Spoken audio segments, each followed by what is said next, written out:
नमस्कार प्रणाम दोस्तों, मैं सरकार कौटिल्या बलरामपुर के यूट्यूब चैनल में एक बार पुनः आप सभी का हार्दिक स्वागत और अभिनंदन करता हूं। दोस्तों आज से हम लोग की जीएस क्लब नाम से एक सीरीज चालू हो रही है जिसमें मैं आपको 100 क्वेश्चन पर डे के तौर पर जीएस के याद करवाऊंगा।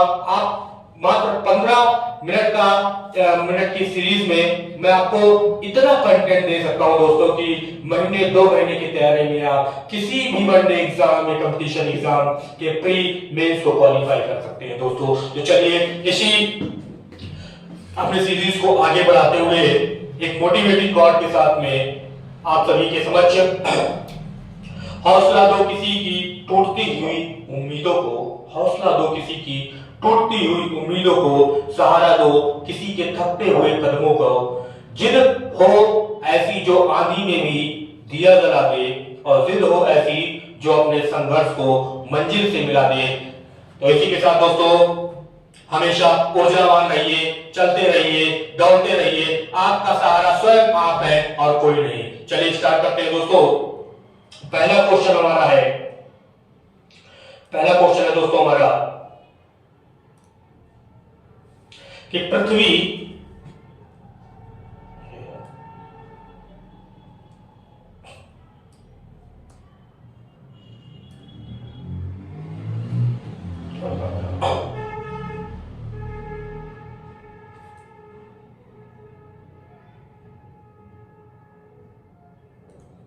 पहला क्वेश्चन है दोस्तों हमारा, पृथ्वी को गोलाकार बताने वाला प्रथम विद्वान कौन था? पृथ्वी को गोलाकार बताने वाला प्रथम विद्वान कौन था? तो पहला विद्वान था सर पाइथागोरस।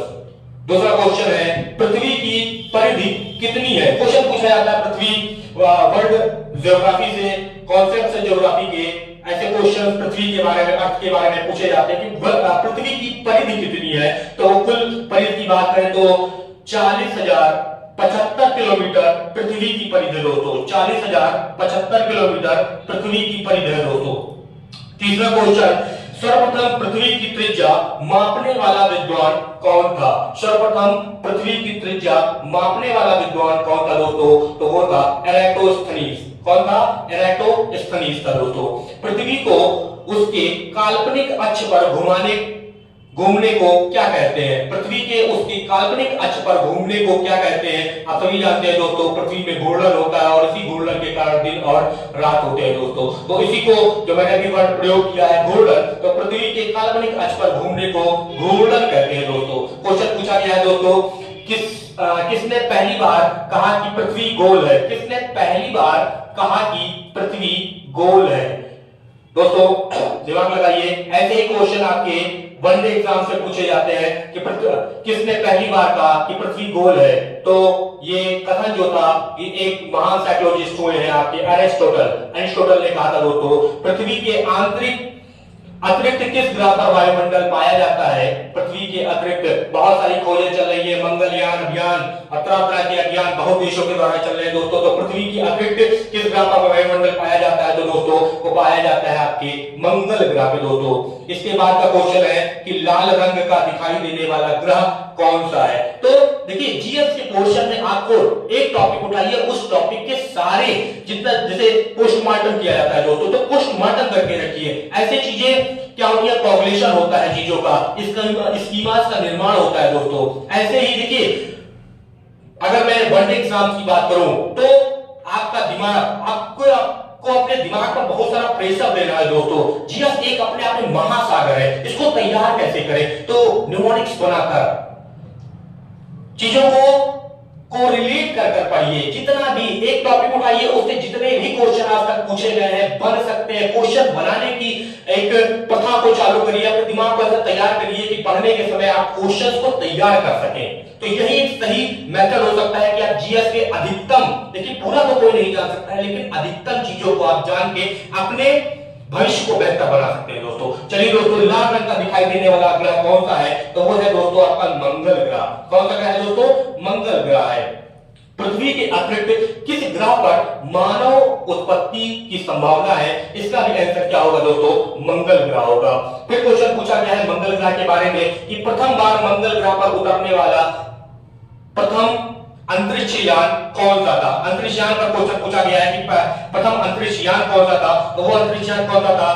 मंगलवार पे पाथफाइंडर आपको ये पता करना है, नीचे कमेंट में कमेंट करिएगा दोस्तों कि ये किस देश से संबंधित है और इसमें कौन सा अंतरिक्ष यात्री पाथफाइंडर से होकर मंगलयान पर सर्वप्रथम उतरा था। ऐसे ही क्वेश्चन आपके चंद्रयान से पूछे जाते हैं। हाल ही में चंद्रयान प्रथम हुआ था। इनके क्वेश्चंस इंडिया के रिलेशन पे बहुत सारे पूछे जाते हैं। चलिए आगे बढ़ाते हैं अपने इस सीक्वेंस को।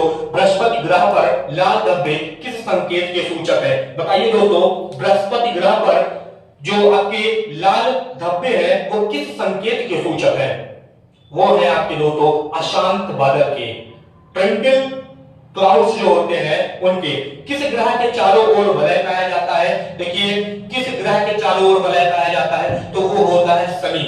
कितने छल्ले पाए जाते हैं ये आपको अपने नोट्स में लिखना है और नीचे कमेंट करना है। पृथ्वी के आंतरिक संरचना के संबंध में सर्वाधिक महत्वपूर्ण जानकारी का स्रोत क्या है?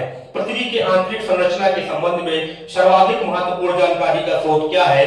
तो वो है दोस्तों भूकंप विज्ञान। अभी हाल ही में उत्तर प्रदेश, दिल्ली के आसपास के क्षेत्र में भूकंप के झटके महसूस किए गए थे। इसको भी देखते हुए चलिएगा दोस्तों। उल्का की चमक की घटना कौन सी है? उल्काओं की चमक घटना है कहां होती है? किस मंडल में होती है? कितने तरह के मंडल होते हैं दोस्तों, कौन कौन से होते हैं और इनकी क्या विशेषता है, ये भी आपको तैयार करके जीके में रखना है दोस्तों।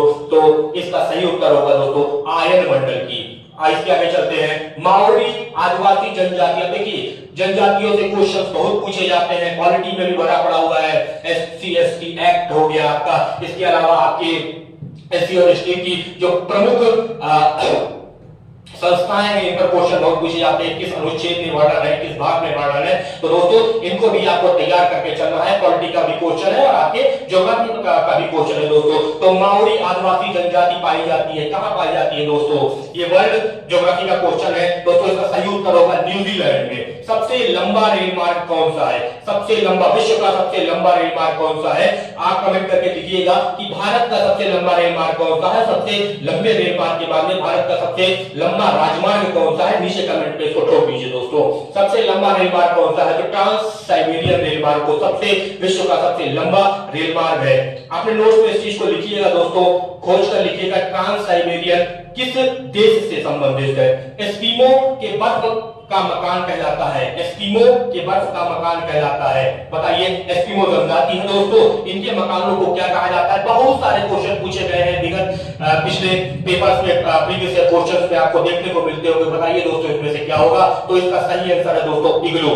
नीलगिरी पर्वत उदाहरण है, किस पर्वत का उदाहरण है? बहुत क्वेश्चन वर्ल्ड ज्योग्राफी में पर्वतों से पूछे जाते हैं। वर्ल्ड ज्योग्राफी के अलावा इंडियन ज्योग्राफी में बहुत सारे क्वेश्चन पूछे थे, तो ये तो बिल्कुल छोड़ना ही नहीं है। आप हमारे मानजिए देखिए दोस्तों, पढ़ाई के साथ में आपको अपने माइंड स्टेट को इतना तगड़ा बना के रखना है कि कोई भी क्वेश्चन आ जाए आपके पास से और से वो बाहर नहीं आ सकता है दोस्तों। मेहनत करिए, लगे रहिए। नीलगिरी पर्वत उदाहरण है, किसका उदाहरण है? घनसोत पर्वत का उदाहरण है। आरावली पर्वत उदाहरण है, किसका उदाहरण है? अवशिष्ट पर्वत का उदाहरण है। ये चीज भूकंपीय तरंगें पहले पता चलती है।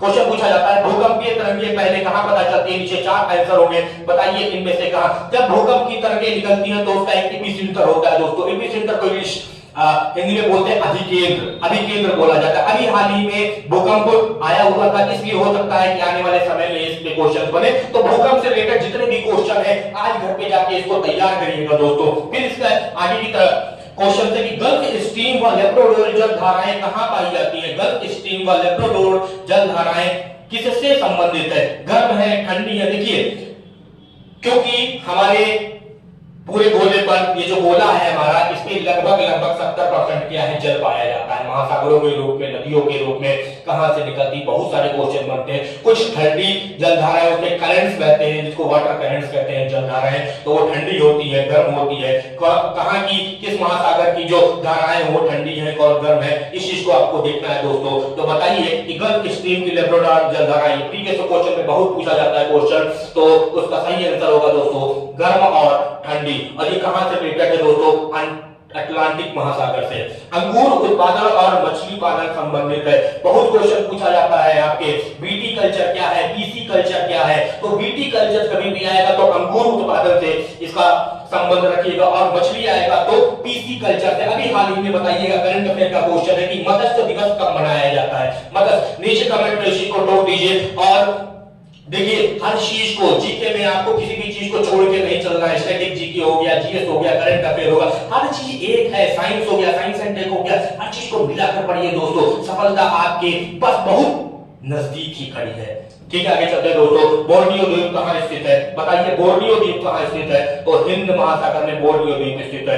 पंबन द्वीप कहां स्थित है, पंबन द्वीप देखिए आपके इंडियन कल्चर के आसपास का ही एक द्वीप है, पंबन द्वीप। पंबन द्वीप कहां है, तो भारत और श्रीलंका के बीच में म्यांमार की खाड़ी, मन्नार की खाड़ी के पास में स्थित है दोस्तों। क्या आपका पंबन द्वीप स्थित है। 1 डिग्री देशांतर, अभी हाल ही में पूछा गया क्वेश्चन है, 1 डिग्री देशांतर की सर्वाधिक दूरी कहां पर होती है, तो बताइए दोस्तों। 1 डिग्री देशांतर की सर्वाधिक दूरी भूमध्य रेखा के तट पर होती है दोस्तों। दो ज्वारों के बीच समयांतर है, दो ज्वारों के बीच के, देखिए आपको ये पता होगा कि 24 घंटे के बीच में एक ज्वार आता है, एक भाटा आता है। तो इनके ज्वार और भाटा के बीच का जो अंतर है वो लगभग कितना होता है, तो दो ज्वारों के बीच का जो समय अंतर होता है बीच का, वो 12 घंटे 26 मिनट होता है दोस्तों। पश्चिम और पूर्वी घाट श्रेणियां हैं, इनमें से कौन सी पश्चिम और पूर्वी घाट श्रेणियां हैं, तो इसमें आंसर होगा दोस्तों नीलगिरी पहाड़ियों में क्या है, पश्चिमी और पूर्वी घाट श्रेणियां हैं। पृथ्वी पर वस्तु का भार सर्वाधिक कहां पर होता है, देखिए ये आपके साइंस रिलेटेड क्वेश्चन है, गुरुत्वाकर्षण से रिलेटेड क्वेश्चन है। मास, द्रव्यमान, मास में क्या अंतर है, भार और द्रव्यमान में क्या अंतर है, इसको अपने कॉपी में जरूर नोट करिएगा। आगे वाला क्वेश्चन है दोस्तों। तो पृथ्वी पर वस्तु का भार सर्वाधिक कहां पर होता है, तो कहां पर होता है, ध्रुवों पर। इसका कारण जाके खोजिएगा दोस्तों कि क्या होता है। देखिए ये सब चीजें मैं भी आपको यहाँ पे बता सकता हूं, लेकिन मैं चाहता हूं आप खुद से कुछ चीजें करिए, खुद से कुछ चीजें करिए, तभी सफलता मिलेगी दोस्तों, तभी सफलता मिलेगी आपको। और पृथ्वी पर वस्तु का भार सर्वाधिक कहां होता है दोस्तों, तो वो होता है आपके ध्रुवों पर होता है। चलिए नेक्स्ट लाइन लेते हैं दोस्तों। बताइए कि स्थल मंडल का तात्पर्य कहां से है, स्थल मंडल बिंदु से क्या होता है। देखिए पृथ्वी के ऊपर बहुत सारी क्या होती है, बहुत सारी लेयर्स पाई जाती है। ये भी पृथ्वी से रिलेटेड क्वेश्चन है ज्योग्राफी के अर्थ चैप्टर पे मैं आपको ले आया हूं कि स्थल मंडल का तात्पर्य कहां है। तो स्थल मंडल आपका कहां पाया जाएगा दोस्तों, जो पृथ्वी की सबसे बाहरी परत होती है उसी पे तो स्थल मंडल पाया जाएगा दोस्तों। तो स्थल मंडल क्या होता है, जल मंडल क्या होता है, इससे रिलेटेड बहुत सारे क्वेश्चन पूछे जाते हैं। कितना परसेंटेज स्थल मंडल का है, सबसे स्थल मंडल का छोर कहां पे है, जल मंडल का छोर कहां पे, तो इन क्वेश्चंस को भी आपको तैयार करके रखना है दोस्तों। आज चलिए वेरीस्फीयर किस पर्वत को कहा जाता है, वेरीस्फीयर किस पर्वत को कहा जाता है, तो पृथ्वी की सबसे आंतरिक पर्वत को क्या कहते हैं, वेरीस्फीयर कहते हैं। अंतरराष्ट्रीय तिथि रेखा का किसको कहा जाता है, अंतरराष्ट्रीय तिथि रेखा किसको कहा जाता है दोस्तों, तो वो होता है आपकी 180 डिग्री देशांतर रेखा है। कमेंट बॉक्स में लिखिए कितनी देशांतर रेखाएं होती हैं और कितनी देशांतर रेखाएं हुई, इसके काउंटेशन आप अपने कमेंट बॉक्स में लिखिए बताइए दोस्तों। अंतरराष्ट्रीय तिथि रेखा कही जाती है तो 180 डिग्री देशांतर रेखा, जिसको 1884 से माना जाता है, तो ये होता है 180 डिग्री देशांतर रेखाएं। उत्तरी नेक्स्ट क्वेश्चन है दोस्तों हमारा, दो देशांतर रेखाओं के बीच की दूरी कहलाती है, दो देशांतर रेखाओं के बीच की दूरी क्या कहलाती है दोस्तों, कमेंट बॉक्स में इसको लिखिए। दो देशांतर रेखाओं के बीच की दूरी क्या कहलाती है। विश्व मौसम विज्ञान संगठन का मुख्यालय कहां है, देखिए मुख्यालय में बहुत सारे क्वेश्चन होते हैं जो भी आपके अंतरराष्ट्रीय हैं, आपके स्थानीय हैं, आपके जितने संवैधानिक आपके है उनके मुख्यालय के बारे में आपको जानकारी होनी चाहिए, उनकी स्थापना कब हुई दोस्तों, और स्थापना के साथ में उनका अध्यक्ष कौन है, इस चीज पर भी आपको दिमाग में अपने इस चीज को रखना है। तो विश्व मौसम संगठन का मुख्यालय कहां पे है दोस्तों, जेनेवा, और जेनेवा जो आपको वो स्विट्जरलैंड में पड़ता है दोस्तों। विश्व की सबसे व्यस्त व्यापारिक नदी कौन सी है, और व्यापारिक नदी के साथ में कौन सी, किस महासागर को सबसे ज्यादा व्यापारिक रूट माना जाता है, क्वेश्चन बहुत बार पूछा गया है, इस चीज पर भी आप कमेंट करिएगा दोस्तों। विश्व की सबसे व्यस्त व्यापारिक नदी कौन सी है, तो नदी है दोस्तों हमारी राइन नदी को क्या कहा जाता है, विश्व की सबसे व्यस्त व्यापारिक नदी कहा जाता है दोस्तों। भूमध्य सागर की कुंजी है, किसको भूमध्य सागर की कुंजी कहा जाता है, तो वो है हमारा जिब्राल्टर जल संधि को क्या कहा जाता है, भूमध्य सागर की कुंजी कहा जाता है दोस्तों। चलिए आगे बढ़ाते हैं दोस्तों अपने इस कारवा को धीरे धीरे। हीरे की खान है, इनमें से कौन सी हीरे की खान है? तो किम्बरले दक्षिण अफ्रीका एक हीरे की खान है। और सोने की खान के बारे में पूछा गया है प्रीवियस क्वेश्चन पेपर में। तो जोहान्सबर्ग दक्षिण अफ्रीका, सबसे ज्यादा सोने का उत्पादन कहां से होता है दोस्तों? जोहान्सबर्ग दक्षिण अफ्रीका में। सोने की खानें सबसे ज्यादा कहां पाई जाती है दोस्तों? दक्षिण अफ्रीका के जोहान्सबर्ग में। ठीक है, और बताइएगा दोस्तों दक्षिण अफ्रीका की कितनी राजधानियां हैं? कितनी राजधानियां? कमेंट में इसको ठोकिए दोस्तों। अखबारी कागज का उत्पादन कहां से होता है? अखबारी कागज जो होता है, अखबार न्यूज़पेपर पढ़ते हैं आप लोग, अखबारी कागज का उत्पादन का देश कौन सा है? तो वो आपका है कौन सा देश? कनाडा है दोस्तों। सर्वाधिक वर्षा अंकित की जाती है, सर्वाधिक किस रेखा पर आपके, किस रेखा पर आपके सर्वाधिक वर्षा अंकित की जाती है और क्यों की जाती है दोस्तों? तो मैं आपको बता दूं, भूमध्य रेखा पर सबसे सर्वाधिक वर्षा अंकित की जाती है। आप इस चीज को खोजिएगा दोस्तों कि ऐसा क्यों होता है, क्या कारण है इसके पीछे। ये दोस्तों अगर आपने वही पकड़ लिया तो ये क्वेश्चन आपका फिर कभी नहीं गलत होने वाला है। इसको पढ़ने की फिर आपको कोई जरूरत नहीं है दोस्तों। एशिया की सबसे लंबी नदी कौन सी है? बताइए दोस्तों, एशिया की सबसे लंबी नदी कौन सी है? तो यांगटीसी क्यांग जो है चीन की, वो एशिया की सबसे लंबी नदी है दोस्तों। बताइए दोस्तों, भारत की सबसे लंबी नदी कौन सी है? भारत की सबसे लंबी नदी कौन सी है? दो नदियों के बारे में पता चलेगा आपको, गंगा और ब्रह्मपुत्र। ब्रह्मपुत्र क्यों है, गंगा क्यों नहीं है, या गंगा क्यों है, ब्रह्मपुत्र क्यों नहीं है? इसको भी आप कमेंट बॉक्स में जरूर लिखिए दोस्तों। एशिया की सबसे लंबी नदी यांगटीसी क्यांग है दोस्तों। सर्वाधिक भूकंप आते हैं किस महासागर में? सर्वाधिक भूकंप आते हैं दोस्तों, तो वो क्या हो जाएगा आपका? प्रशांत महासागर में सर्वाधिक भूकंप आते हैं दोस्तों। रबड़ फसल है, रबड़ की फसल किस जलवायु में पाई जाती है? किस रेखा पर सर्वाधिक पाई जाती है दोस्तों? तो भूमध्य रेखीय जलवायु को पर क्या होता है? रबड़ की फसल सबसे ज्यादा होती है। रबड़ का उत्पादन कहां होता है? देखिएगा दोस्तों कि रबड़ उत्पादन में प्रथम देश कौन सा है दोस्तों? खोजिएगा दोस्तों इस चीज को। जापान के नागासाकी कहां स्थित है? देखिए नागासाकी और हिरोशिमा पर क्या हुआ था दोस्तों? जापान जब द्वितीय विश्व युद्ध चल रहा था उस समय आपके अमेरिका ने 2 परमाणु बम गिराए थे जापान के ऊपर, जिसका जो बहकाना है वो आज तक भुगत रहा है दोस्तों जापान। तो जापान का नागासाकी कहां स्थित है? किस द्वीप पर स्थित है? ये क्वेश्चन पूछा गया है दोस्तों। तो ये है आपका क्यूस द्वीप पर स्थित है। किस द्वीप पर स्थित है? क्यूस द्वीप पे। बताइएगा कि वह डेट कब थी दोस्तों? जब ये 2 परमाणु हमले हुए थे नागासाकी और हिरोशिमा पर। वायुमंडल के सबसे निचला स्तर कौन सा होता है? देखिए वायुमंडल के बारे में अभी भी एक क्वेश्चन मैंने आपको बताया है। तो वायुमंडल का सबसे निचला स्तर कौन सा होता है दोस्तों? मंडल में बहुत क्वेश्चन पूछे जाते हैं। ओजोन मंडल हो गया, क्षोभ मंडल हो गया, आयन मंडल हो गया, इन सब पे भी आपको चर्चा करके रखनी है दोस्तों। तो वायुमंडल का सबसे निचला स्तर होता है दोस्तों, वो होता है हमारा क्षोभ मंडल होता है दोस्तों। ओजोन परत को नुकसान पहुंचाने वाली कौन सी जैसे देखिए इसकी ट्रिक से मैं आपको आगे आने वाले वीडियो में इसकी ट्रिक सब बताऊंगा कि ओजोन परत की नुकसान पहुंचाने वाली कौन कौन प्रमुख गैसें हैं। तो याद कर लीजिएगा दोस्तों क्या होती है सभी? CFC क्लोरोफ्लोरोकार्बन क्या है? ओजोन परत को नुकसान पहुंचाने वाली आपकी क्या है? गैस है। पर्ल टावर कहां स्थित है? जल्दी बताइए दोस्तों, पर्ल टावर कहां स्थित है? पर्ल टावर कहां स्थित है? तो पर्ल टावर आपका स्थित है दोस्तों संघाई में। कहां स्थित है दोस्तों? संघाई में। और संघाई कहां पड़ता है? चाइना में पड़ता है दोस्तों। और चाइना से ही आपका कोरोना महामारी आई थी। कोरोना महामारी किस वायरस किस विषाणु जनित है? जीवाणु जनित है। इसको आपको तैयार करके देखना है दोस्तों। इसका एपी सेंटर क्या था? कहां से? सबसे वुहान वो देश का जो जिला था वुहान, वहां से पैदा उत्पन्न हुई थी दोस्तों। और इससे संक्रमित लगभग सारे देश का पूरे विश्व की जितनी संख्या से लगभग जनसंख्या कोरोना की महामारी में पीड़ित थी दोस्तों। ज्वालामुखी उद्गार क्षेत्र है को क्या कहते हैं दोस्तों? ज्वालामुखी उद्गार क्षेत्र को क्या कहते हैं दोस्तों? तो क्या कहते हैं? क्रेटर बोलते हैं दोस्तों। चलिए कोर को किस नाम से जाना जाता है? कोर को अन्य किस नाम से जाना जाता है? तो क्या बोला जाता है? बेरी स्फीयर बोला जाता है। महाद्वीप मुख्यतः किस चट्टान से निर्मित है दोस्तों?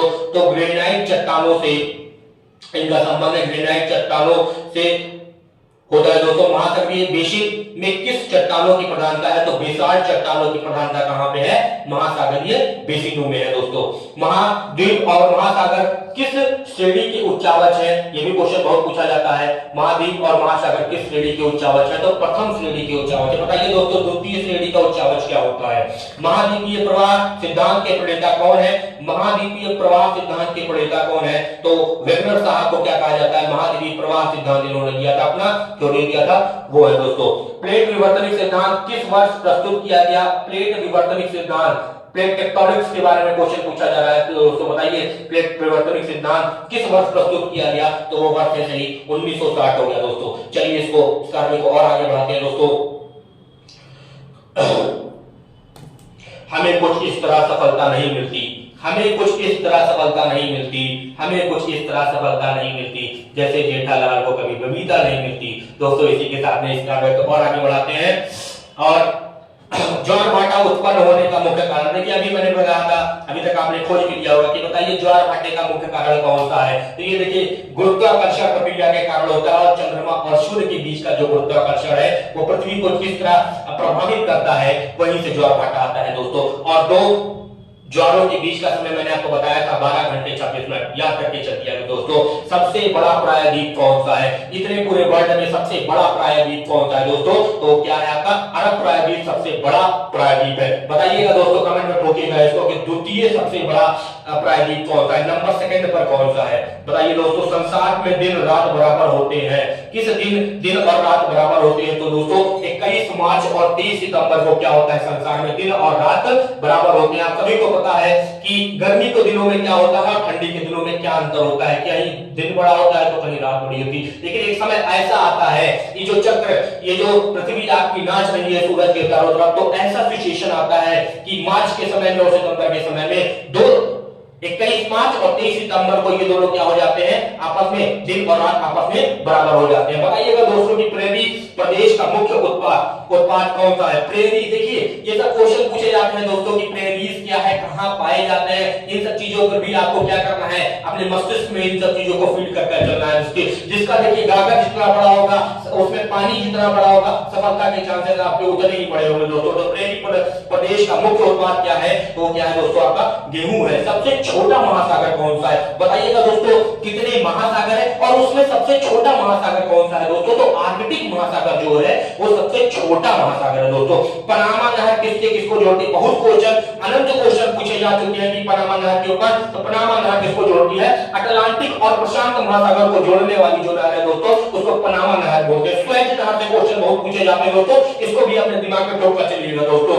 तो दूसरे क्वेश्चन है सूर्य का आंतरिक भाग कहलाता है, सूर्य का आंतरिक भाग क्या कहलाता है दोस्तों, तो फोटोस्फीयर कहलाता है। आज घर पे जाइएगा सूर्य के जितने भी आंतरिक भाग बनते हैं सबके बारे में चर्चा करिएगा दोस्तों, सबके बारे में पढ़िएगा, अपने दोस्तों से यारों से अपने भाई बहनों से चर्चा करिएगा दोस्तों। इसके दूसरा क्वेश्चन है कि हिंद महासागर का सबसे गहरी गर्त कौन सी है, हिंद महासागर की सबसे गहरी, देखिए महासागर की सबसे गहरी गर्त के बारे में हमेशा क्वेश्चन पूछा जाता है दोस्तों, तो सुंडा गर्त जो है वो आपकी हिंद महासागर की सबसे गहरी गर्त कही जाती है। विश्वकीय प्रदेशों में वर्षा होती है, कौन किस प्रकार की वर्षा होती है, देखिए वर्षा के प्रकारों की चर्चा हो रही है आपके कि बताइए हिंद महासागर की सबसे विश्वकीय प्रदेशों में वर्षा किस तरह की होती है, तो दोस्तों वर्षा के प्रकारों को जानिएगा, कहां पर किस तरह की वर्षा होती है दोस्तों इस बारे में जानिएगा। तो वहां पे वर्षा जो होती है दोस्तों आपकी संवहनीय वर्षा होती है। कुल्लू घाटी कहां स्थित है, पूछा गया, हाल ही में पूछा गया क्वेश्चन है, कुल्लू घाटी कहां स्थित है, तो धौलाधर और पीर पंजाल श्रेणियों के बीच में। अब देखिएगा आप इस चीज को सर्च कीजिएगा कि धौलाधर कहां पे है, पीर पंजाल श्रेणियां कहां है, इसको वीडियो रोक कर आप क्या करिए, अभी नोट बनाते हुए चलिएगा दोस्तों। जीके में सफलता पानी है, टक्कर में टक्कर रहना है, तो आपको नोट बनाना है दोस्तों। जितना नोट बनाएंगे उतना ही आपके सफलता के चांसेस बढ़ते जाएंगे दोस्तों। हमारा कौटिल्य प्रोग्राम का एक उद्देश्य है दोस्तों कि हर घर का एक बच्चा कम से कम, मिनिमम एक बच्चा तो कम से कम सरकारी नौकरी में होना ही चाहिए आपका दोस्तों। हमारे ऑफलाइन ऑनलाइन बैच दोनों चालू होने वाले हैं और आप इनमें एनरोल कराइए। बहुत ही न्यूनतम शुल्क में सबसे जिले बलरामपुर की सबसे उन्नत कोटि की जो पढ़ाई है वो हम देते हैं, सबसे सशक्त टीम जो हमारी है, और छात्रों के मार्गदर्शन में हम लोग आगे बढ़ते रहे और आप सभी को अपने मंजिल तक पहुंचाते रहे दोस्तों, यही हमारी शुभकामना है और यही दुआएं हम आपसे चाहते हैं दोस्तों। इसी के साथ में इस स्टेज को अभी रोकते हैं, नेक्स्ट स्टेज के दूसरे वीडियो में मिलेंगे दोस्तों। स्टैटिस्टिक्स का नोट जरूर बनाइएगा दोस्तों। मैं आपको प्रतिदिन मिलूंगा 100 क्वेश्चन के साथ में, एक जीएस क्लब की सीरीज चालू होने वाली है, आपको सफलता तक जरूर पहुंचाना है दोस्तों। हौसला हो बुलंद तो डर की क्या औकात, हौसला हो बुलंद तो डर की क्या औकात, जब ले ही लिया फैसला तो पीछे हटने की क्या बात दोस्तों, वह क्या बात है। इसी के साथ में नमस्कार दोस्तों, प्रणाम, और आप सबकी दुआएं बनी रहे और सफलता के लिए आगे बढ़ते रहे।